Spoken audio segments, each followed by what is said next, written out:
नमस्कार, मैं हूं शशि। आइए झारखंड की टॉप 25 प्रमुख खबर जानते हैं। विमान हादसा में 265 मरे। एयर इंडिया का लंदन जा रहा बोइंग ड्रीम लाइनर विमान अहमदाबाद में गुरुवार को उड़ान भरते ही गिर गया है। इसमें क्रू सदस्यों समेत कुल 242 लोग सवार थे। समाचार एजेंसी पीटीआई के मुताबिक हादसे में 265 लोगों की मौत हो गई है। मरने वालों में हादसों की चपेट में आए कई डॉक्टर भी शामिल हैं। केंद्रीय गृह मंत्री अमित शाह ने कहा है कि मृतकों की संख्या डीएनए जांच से शवों की पहचान के बाद आधिकारिक रूप से जारी होगी। बता दें, विमान में 159 भारतीय, 53 ब्रिटिश, 7 पुर्तगाली और कनाडा के एक नागरिक के साथ 12 क्रू सदस्य सवार थे। हादसे में एक ब्रिटिश नागरिक विश्वास कुमार रमेश बच गए हैं। बेटी से मिलने लंदन जा रहे थे। गुजरात के पूर्व मुख्यमंत्री विजय रूपानी की भी इसमें मौत हो गई है। बता दें, केंद्रीय मंत्री सीआर पाटिल ने इसकी पुष्टि की है। देर रात तक 265 सिविल अस्पताल लाए गए हैं। सीजीएल परीक्षा केस में 11 पर चार्जशीट दायर। जेएसएससी सीजीएल परीक्षा मामले की जांच कर रही सीआईडी ने जांच के बाद 11 आरोपियों के खिलाफ दूसरा पूरक चार्जशीट दायर कर दिया है। दूसरे चार्जशीट में सीआईडी ने प्रश्न पत्र उपलब्ध कराने के एवज में पैसे वसूली के मास्टरमाइंड संदीप त्रिपाठी उर्फ शशि भूषण, मनोज कुमार आईआरबी के निलंबित जवान कुंदन कुमार कुंदन के साथ मिलकर एजेंट का काम करने वाले रामनिवास राय, रामनिवास के भाई विनय राय, रामनिवास के भतीजे कविराज उर्फ मोटू, रोबिन कुमार, अखिलेश कुमार, विवेक रंजन, कौलेश उर्फ राहुल कुमार, कृष्णा सनेही के नाम भी शामिल हैं। केस में पहले चार्जशीट 3 मई को अभिलाष कुमार और कुमार गौरव नाम के आईआरबी जवान के खिलाफ हुआ था। बता दें, चार्जशीट में सीआईडी ने बताया है कि प्रश्न पत्र के बदले पैसे की उगाही के लिए आईआरबी जवान कुंदन कुमार उर्फ मंटू ने अपने सहयोगी आईआरबी जवानों का इस्तेमाल एजेंट के तौर पर किया था। कॉलेजों के 5 किलोमीटर के दायरे वाले स्कूल में शिफ्ट होंगे 12वीं के छात्र। झारखंड के अंगीभूत कॉलेजों के 12वीं सत्र 2024-26 के छात्र छात्राएं भी +2 स्कूल और इंटर कॉलेजों में शिफ्ट होंगे। इनका नामांकन अंगीभूत कॉलेजों के 5 किलोमीटर के दायरे वाले +2 स्कूलों और इंटर कॉलेजों में कराया जाएगा। वहीं इस साल मैट्रिक पास छात्र छात्राओं का भी 11वीं में नामांकन +2 स्कूल और इंटर कॉलेज में ही होगा। स्कूली शिक्षा व स्वच्छता विभाग के सचिव उमा शंकर सिंह ने गुरुवार को सभी उपायुक्त, क्षेत्रीय शिक्षा संयुक्त निदेशक व डीईओ को निर्देश दे दिया है। शिक्षा सचिव ने स्पष्ट किया है कि हाई कोर्ट ने अंगीभूत महाविद्यालयों में इंटरमीडिएट शिक्षा व्यवस्था को समाप्त करने का आदेश दिया था। इस फैसले पर सुप्रीम कोर्ट ने भी हस्तक्षेप नहीं किया है।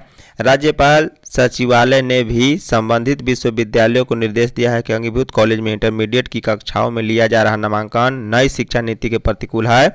इस पर आवश्यक कार्रवाई का निर्देश दिया गया है। लातेहार कोर्ट में टाना भक्तों के प्रदर्शन पर जवाब मांगा। लातेहार कोर्ट में टाना भक्तों के घेराव के मामले की सुनवाई करते हुए हाई कोर्ट ने सरकार से जवाब मांगा है। Chief justice MS Ramchandra Rao और जस्टिस राजेश शंकर की अदालत ने सरकार को यह बताने को कहा है कि इस तरह की घटना की पुनरावृत्ति न हो, इसके लिए क्या कदम उठाए जाएं। 7 अगस्त तक सरकार को इसकी जानकारी देने का निर्देश अदालत ने दिया है। बता दें, अखिल भारतीय टाना भगत संघ ने 5वीं अनुसूची के तहत कोर्ट कचहरी बंद करने की मांग को लेकर लातेहार व्यवहार न्यायालय का घेराव अक्टूबर 2022 में किया था। अपनी मांगों के समर्थन में नारेबाजी भी की थी। पुलिस ने जब उन्हें रोकने का प्रयास किया तो टाना भक्तों ने पथराव करना भी शुरू कर दिया था। सार्वजनिक जगहों पर शराब पीते मिले तो 5,000 जुर्माना। झारखंड में सार्वजनिक स्थानों पर धूम्रपान करने वालों पर 1,000 रुपये जुर्माना की विधेयक को राष्ट्रपति ने मंजूरी दे दी है। उसी तरह अब राजधानी रांची में सड़क किनारे शराब दुकान के बाहर, खुले मैदान या सार्वजनिक स्थानों पर शराब पीने वाले लोगों को महंगा पड़ेगा। इसका सीधा असर उनकी जेब पर पड़ेगा। ऐसे लोगों के खिलाफ रांची पुलिस और उत्पाद विभाग ने अभियान शुरू कर दिया है। सदर थाने की पुलिस ने अपने अभियान के दौरान अब तक लगभग 25 से अधिक लोगों को सड़क किनारे शराब पीते पकड़ा है और उनसे करीब 1 लाख रुपए तक का जुर्माना वसूल लिया है। बता दें, थानेदार कुलदीप कुमार ने बताया है कि सार्वजनिक स्थान पर शराब पीने के सेवन करने पर रोक है। सार्वजनिक स्थानों पर नशापान करने पर 5,000 रुपये से लेकर 1 लाख रुपए तक जुर्माना का प्रावधान किया गया है। पुलिस के अनुसार पहली बार में 5,000, दूसरी बार में 20,000 जुर्माना लेने का प्रावधान है। कोरोना प्रोटोकॉल का पालन सुनिश्चित करें। उपायुक्त कोरोना के बढ़ते मामले के बाद उपायुक्त ने जिले में कोरोना से बचाव के निर्धारित प्रोटोकॉल का पालन करने का निर्देश दिया है। उपायुक्त मंजूनाथ बंत्री ने जिले के सभी अंचलाधिकारियों और प्रखंड विकास पदाधिकारियों को इस संबंध में निर्देश जारी कर कहा है कि स्कूलों व कार्यालयों में कोरोना गाइडलाइन का पालन सुनिश्चित करने को कहा। सार्वजनिक स्थानों पर मास्क पहनने, सामाजिक दूरी बनाए रखने और नियमित सैनिटाइजेशन की सलाह दी है। बता दें, रांची जिले में अभी तक कोरोना के 21 सक्रिय मरीज हैं। कोविड-19 नेशनल टास्क फोर्स की गाइडलाइन के अनुसार हल्के लक्षणों वाले मरीजों को घर पर आइसोलेट रहना चाहिए। उन्हें मास्क पहनकर दूसरे से शारीरिक दूरी बनाए रखनी चाहिए। मौसम बिगाड़ रहा सेहत, अस्पतालों में बढ़ रहे मरीज। मौसम में हो रहे उतार चढ़ाव और उमस के चलते लोगों की सेहत बिगड़ रही है। रिम्स सदर सहित शहर के अन्य अस्पतालों में सर्दी, खांसी, बुखार और वायरल फ्लू के मरीजों की संख्या लगातार इजाफा हो रहा है। डॉक्टरों के मुताबिक बीते 5 से 10 दिनों में रोज 150 से लेकर 200 सिर्फ वायरल और फ्लू से ग्रसित होकर आ रहे हैं। रिम्स मेडिसिन विभाग के एचओडी डॉक्टर बिंदे कुमार ने बताया कि रिम्स के ओपीडी में औसतन 100 से अधिक मरीज रोज मौसमी बीमारियों की शिकायतें लेकर आ रहे हैं।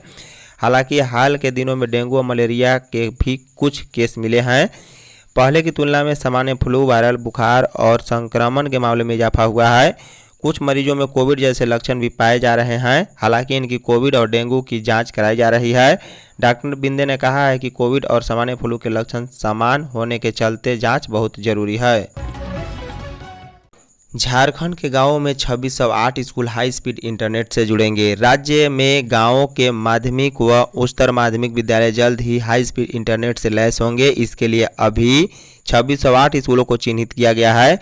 हालांकि इसकी संख्या बढ़ या फिर घट भी सकती है। इन स्कूलों को फाइबर टू द होम के जरिए हाई स्पीड इंटरनेट से जोड़ा जाएगा।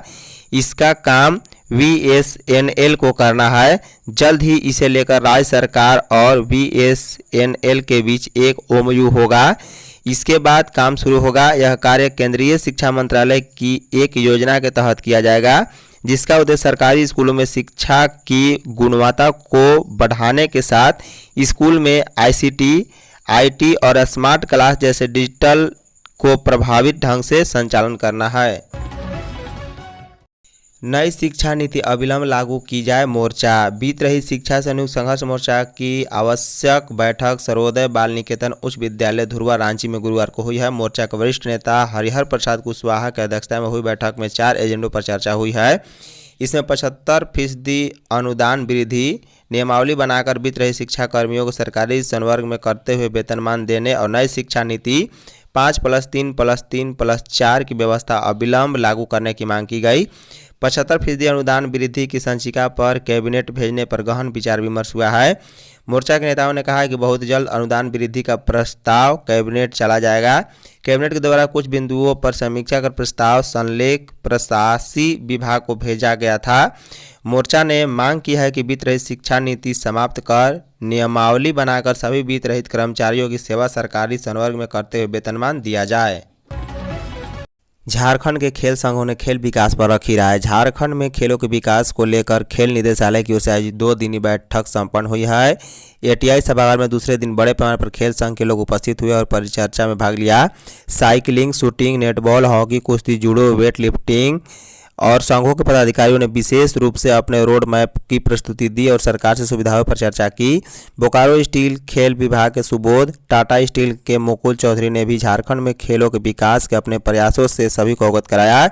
खेल विभाग को हाईटेक बनाने के लिए तय कंपनी खेलोटेक ने भी प्रस्तुति दी और साथ ही हाई परफॉर्मेंस सेंटर के डॉक्टर जिनेश ने राज्य सरकार के सेंटर व सुविधाओं के बारे में सभी को बताया। खेल निदेशालय संदीप कुमार ने कहा है कि झारखंड में खेल के विकास को मूर्त रूप प्रदान किया जाएगा। साहेबगंज गंगा नदी में डॉल्फिन की संख्या बढ़ी। साहेबगंज के गंगा में डॉल्फिन की संख्या बढ़ने के संकेत मिले हैं। राष्ट्रीय स्तर पर जारी डॉल्फिन सर्वे स्टेटस रिपोर्ट 2024 के मुताबिक 3 साल पहले यहां गंगा में 59 किलोमीटर में हुए सर्वे में 162 डॉल्फिन मिले थे। यहां गंगा में डॉल्फिन का घनत्व दर देश भर में सबसे ज़्यादा 2.75 डॉल्फिन प्रति किलोमीटर है। अनुमान है कि यहां हुए ताज़ा सर्वे में डॉल्फिन की संख्या बढ़कर 200 तक पहुंच जाएगी। दरअसल भारतीय वन्यजीव संस्थान देहरादून की ओर से बीते 3 दिनों में साहेबगंज से लेकर राजमहल, उधवा होते हुए बंगाल सीमा तक गंजेटिक डॉल्फिन का सर्वे किया गया। सर्वेक्षण का उद्देश्य गंगा डॉल्फिन के संरक्षण एवं उनके प्राकृतिक आवास को बेहतर बनाना था। यह सर्वेक्षण यहाँ के डीएफओ प्रबल गर्ग के निर्देश पर हुआ है। संविदा कर्मियों की सेवा नियमित का आदेश रद्द। झारखंड हाई कोर्ट की खंडपीठ ने एकल पीठ के उस आदेश को रद्द कर दिया है जिसमें संविदा पर कार्यरत कर्मियों की सेवा नियमित करने का निर्देश दिया गया था। Chief justice MS Ramchandra Rao की अध्यक्षता वाली खंडपीठ ने गुरुवार को झारखंड राज्य वन विकास निगम की अपील याचिका को मंजूर कर लिया है।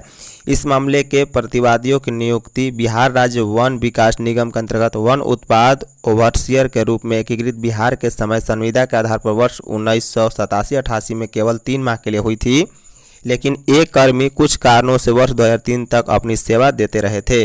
धन्यवाद।